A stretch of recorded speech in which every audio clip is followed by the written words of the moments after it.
There's our resident deer on our property. I just pulled in and it was just under the palm tree here. Matter of fact, there's hoof prints under the palm tree and it's not afraid of anything. It's just standing there looking at me. Hey, you. Going into the back 40. And not a care in the world. It's just munch. It was just grazing on stuff here, so.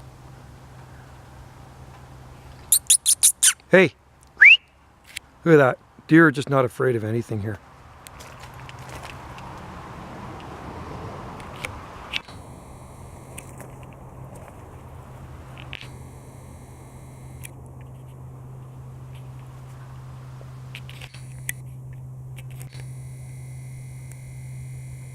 I don't know what it's eating.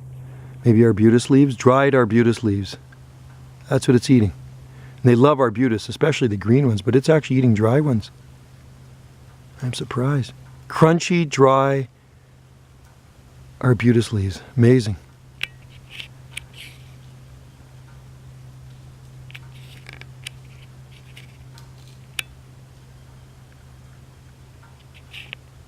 Huh. It's cleaning them up for us.